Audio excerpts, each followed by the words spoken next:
Kalau Pak Jokowi katanya akan memaafkan tiga tersangka, yang lain kecuali tiga itu, berapa? Urusan maaf memaafkan itu urusan pribadi. Urusan hukum ya urusan hukum. Prosesnya biar berjalan apa adanya. Ya, Berarti proses hukum tetap berjalan itu ya Pak ya? sekali lagi Salah.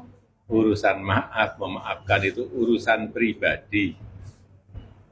Kalau urusan hukum ya urusan hukum. Kita hormati proses hukum yang ada. Pak, kalau tanggapan terkait dari tersangka Pak, dari Egy Sujana itu terkait menanggapi ijazah Pak Jokowi ternyata asli, itu seperti apa? Mengakui kalau asli? Ya memang asli. Ini gimana sih? Ya memang asli. Artinya kalau dari Artinya ya memang asli. ya mulai Untuk yang tersangka yang mengakui hasil ini, apakah ada ruang untuk perdamaian gitu Pak? Gimana? Untuk tersangka yang mengakui ijazah asli itu, apakah ada ruang untuk Sekali lagi urusan maaf memaafkan itu urusan pribadi. Urusan hukum ya urusan hukum. Tetapi memang kalau ada ruang untuk memaafkan, kenapa tidak juga kita lakukan.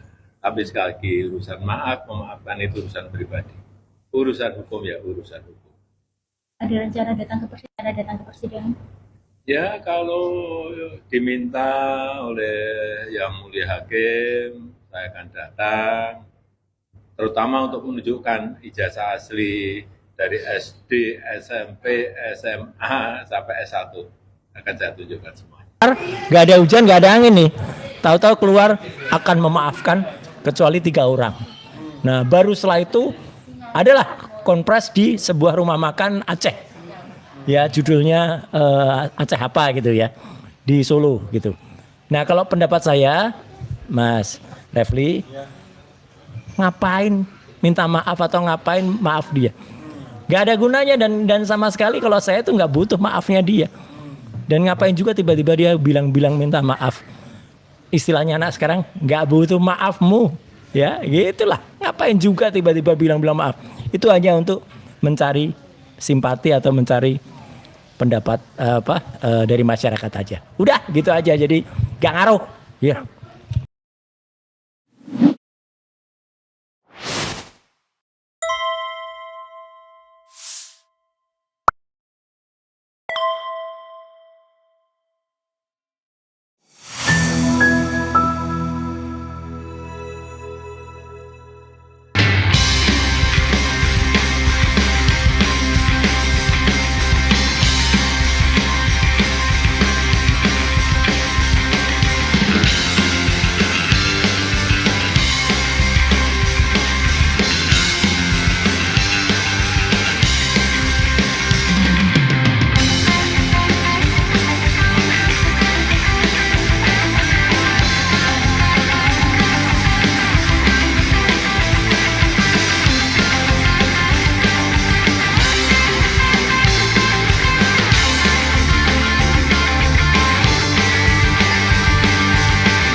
Assalamualaikum warahmatullahi wabarakatuh, sobat RH sekalian dan channel-channel lainnya ya.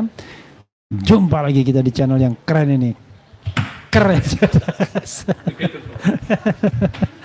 Ya, luar biasa. Luar biasa. Ya, sahabat RH sekalian, kita kebetulan ada jamuan ya kan? Jamuan kenegaraan. Ya. Terima kasih Prof. Dari Profesor Zil Firdaus Adnan sudah ditraktir tapi nggak hafal namanya secara lengkap ya kan? Zi Adnan saja. Oh, Zi Adnan, Profesor Zi Adnan kebetulan Jadi termasuk Gen Z. Oh, Gen Z. Jadi beliau udah lama di Sydney.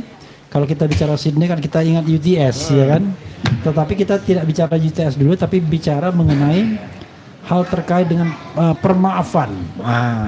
Kata mantan Presiden Jokowi akan dimaafkan kecuali 3. Lalu RHCN mengatakan 3 itu siapa? RRT ya. Royce Rismon Sianipar dan Tifa Uzia Tiasuma atau Dr. Tifa, ataukah yang lain. Nah, karena itu biar kita tidak menganggap bahwa kita menggosipi orang. Nah, ini kebetulan ada 2 RR-nya. Silakan, apakah Anda merasa yang bakal tidak dimaafkan atau tidak? Roy Suryo, Profesor Z Firdaus, Z Adnan, kemudian Rismon Sianipar. Oke. Mas Roy dulu atau Rismon dulu? Ya udah, saya dulu nggak apa-apa. Oke, silakan. Jadi sekarang ini inisialnya adalah RRZ. Ya, ini beda tipis kalau dengan Nopal Canggih. Nopal Canggih itu ZZR. Nah, kalau ini RRZ ya gitu. Ya, jadi lucu atau geli. Saya nanti juga ingin dapat pendapat dari Prof Z ya gitu. Soal maafkan itu, Prof. Masih lama ini maafan itu lebaran gitu.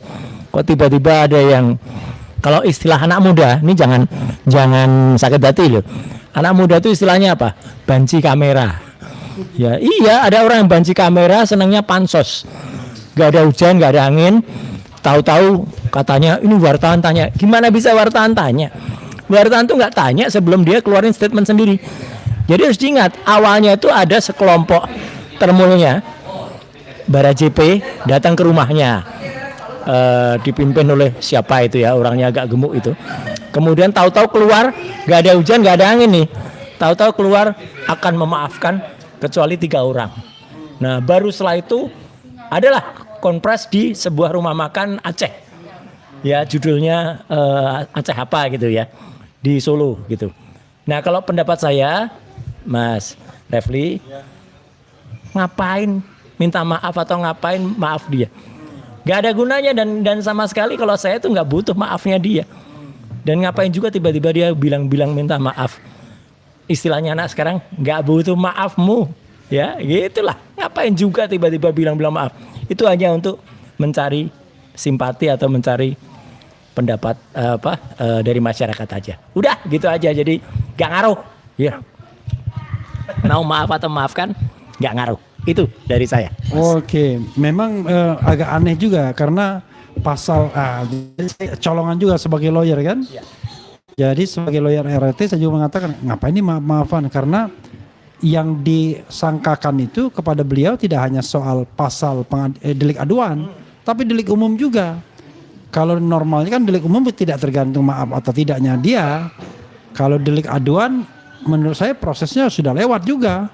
Mestinya ketika dia mengadukan, kemudian ada restoratif justice, direkonsiliasi orang itu tersebut, mau terus mengadukan atau tidak. Nah ini gimana? Sudah mengadukan sejak tanggal 30 April, tiba-tiba ngomong tentang memaafkan. Nah, kalau pendapat Bro Rismon bagaimana yang menyerukan 2026 adalah pemakzulan Gibran? Silakan. Ya, sebelum tentang memaafkan itu, ya 2026 semoga Indonesia lebih cerah lah, tidak gelap lagi dikuasai oleh roh-roh jahat, dinasti rakus kekuasaan memaksakan anaknya yang nggak lulus SMA, nggak pernah punya ijazah SMA menjadi wakil presiden, mengangkangi 3 lembaga negara sekaligus, Kementerian Pendidikan Dasar dan Menengah, MK dan KPU. Nah, tapi sebenarnya ini ini bencana nasional bagi kita. Memiliki wapres yang tidak pernah lulus SMA. Tetapi bencana yang lebih besar adalah apatisme dari warga. Jadi hal seperti ini kalau dianggap hal biasa nanti mencurangi lembaga-lembaga negara, persyaratan baik umur maupun SMA yang nggak pernah ada, ijazah SMA nggak pernah ada, dan ini menjadi terlembaga dan dilihat oleh generasi-generasi muda. Oh boleh toh, dan sah-sah saja selama lu punya power dan lu punya money, it's fine. So ngapain lu perlu sekolah?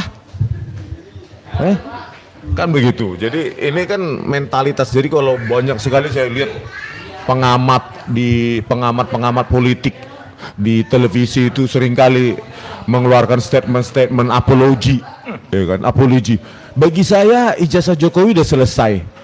Untuk apa? Harusnya dibicarakan yang lebih esensi. Halo, saya yakin lu kalau nggak punya ijazah dulu juga nggak jadi pengamat. Gitu loh. Ini kan masalah contoh integritas dari seorang pemimpin. Kalau nggak ada ya bilang nggak ada, kan begitu. Ya, apalagi terkait dengan Wapres Gibran yang nggak punya ijazah SMA, ini kan harusnya ya masyarakat harus turun. Makanya resolusi saya 2026 adalah ya, meskipun saya cuma rakyat biasa, nggak punya power, nggak punya money, ya, tetapi ya saya akan berteriak, saya akan mengamplifikasi seruan itu terus, bahwa memang ya Gibran nggak punya ijazah SMA. Ini harus, mungkin kalau ini terjadi di luar negeri ya, dengan tingkat demokrasi atau keadaban atau literasi kecerdasan yang sangat tinggi, saya yakin Gibran ini bakal dihukum di apa? Ya, Nusa Kambangan. Karena apa? Ya ini jangan sampai terjadi lagi lah, masa pakai surat keterangan. Surat keterangan yang cuma modal kelas 10 atau secondary 4 dari Ocipak Secondary School. Setelah itu kursus bahasa Inggris kah? Foundation Studies kah? Diploma kah? Nggak jelas.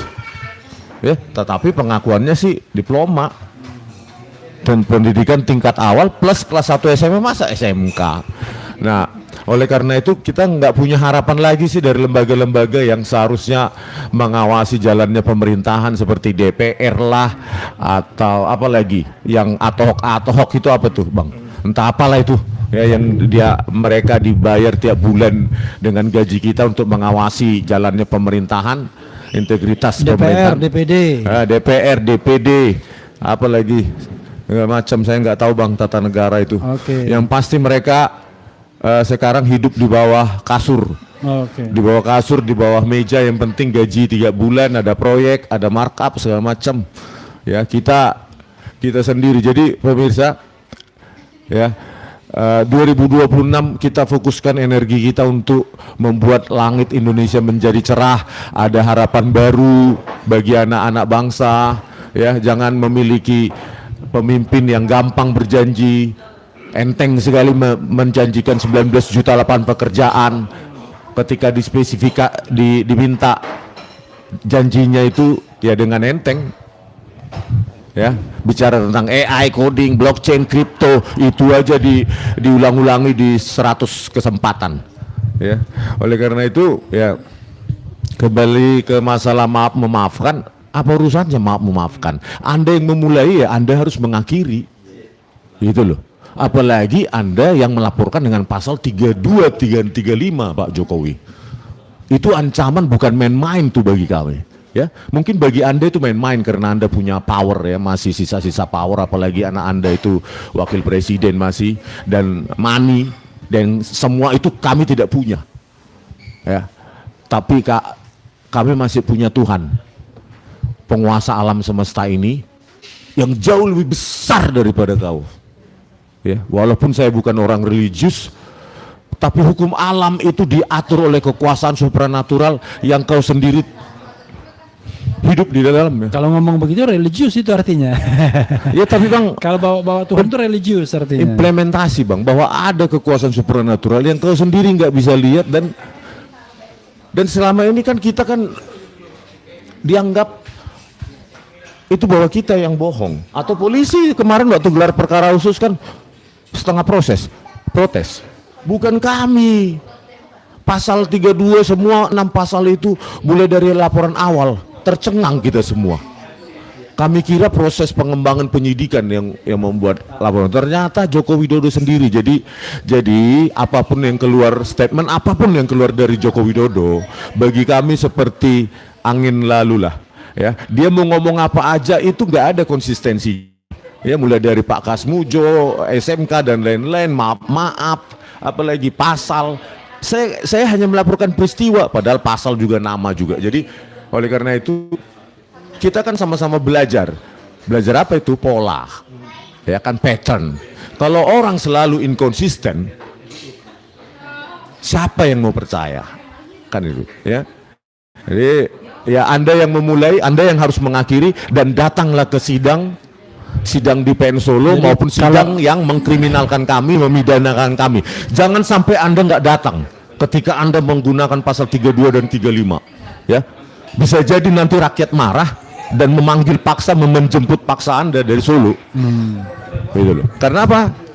Ya karena Anda menggunakan pasal yang menjerat kami seolah-olah kami kriminal negara, maling uang negara.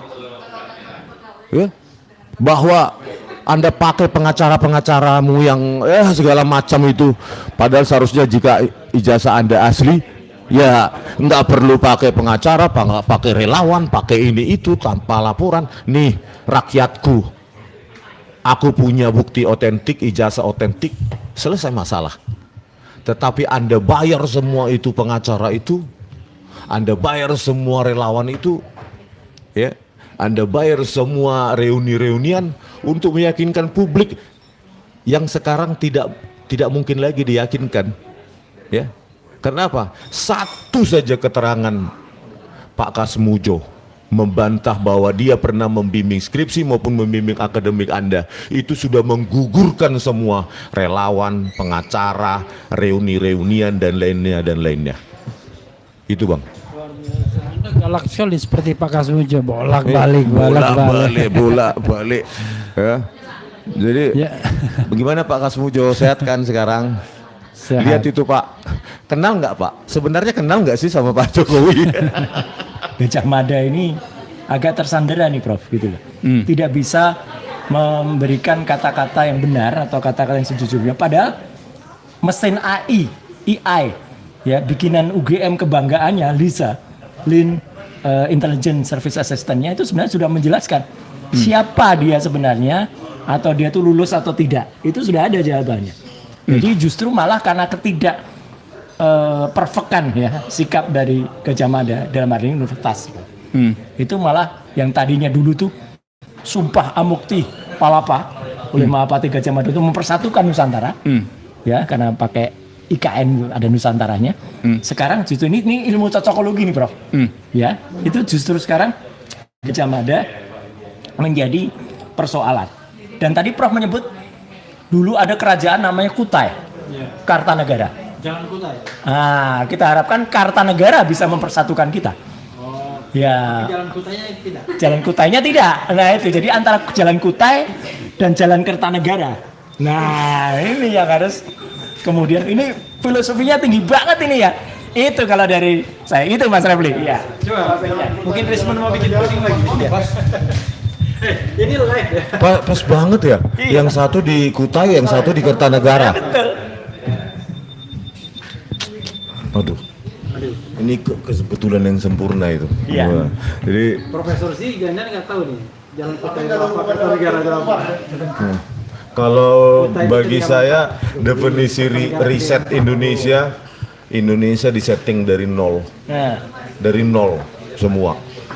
Bubarkan kepolisian, penegak hukum itu, ya. Kepolisian dibubarkan, banyak rekayasa. Yang saya tunggu-tunggu tuh, saya udah tuliskan bukunya itu, kalian tahu kan yang paling terkenal, Tito Karnavian, gitu kan. kembali ke style Ya kan. Bayangkan begitu ganasnya kepolisian sampai tega memenjarakan 20 tahun. Iya. Kalau orang sudah melakukan itu, he will never change, kalau saya bilang. Pasti lebih buruk orang-orang semacam itu. Gitu. Ya, jadi bayangkan moral kompas dari institusi semacam itu. Ya setidaknya mereka tahu tapi diam kan gitu. Mereka tahu kok itu rekayasa, tapi kebanyakan orang-orang di institusi itu diam. Ada salah seorang penyidik, dia kata, "Bang, jangan diserang semua lah kepolisian." Terus saya bilang, kami kan orang baik katanya, tapi kalian diam, tahu dan diam. Iya. Berarti kan sama salahnya. Nah, itu loh. Ya. Ada kejadian-kejadian rekayasa di tempat kalian, di institusi kepolisian, mungkin di kejaksaan dan kehakiman, tapi diam. Oleh karena itu riset itu penting itu. Ya. Kalau bisa revolusi artinya setting dari nol. Sama seperti kita beli rumah, ternyata buatannya kapur, buatan kapur. komposisi semennya lebih sedikit daripada kapurnya. Akhirnya berjamur semua, diperbaiki, panggil tukang. Lebih mahal justru merenovasi daripada grounded from zero, buat lagi tiang-tiangnya, konstruksinya jauh lebih murah. Saya kira Tanah yang sama. di tanah yang sama. Ya kan, pas tentu kalian pernah lah mengalami kan kalau KPR perumahan kelas bawah itu ya kan, seperti saya ngalaminya juga itu. Jauh lebih murah itu membangun dari nol daripada menukang-nukangi, memperbaiki, tapi panggil tukang sekarang 100-200 ribu modal sekian, minggu depan bocor lagi, berjamur lagi, terus di sini di bawah juga bolong-bolong lagi. Akhirnya mahal. Itu tukang di Klaten sama Jogja tuh 100 di sini 250 sehari. Gitu ya kan. Nah, Itu baru tukang. belum Super tukang. jadi, Belum tukang insinyur. Belum insinyur palsu. nah,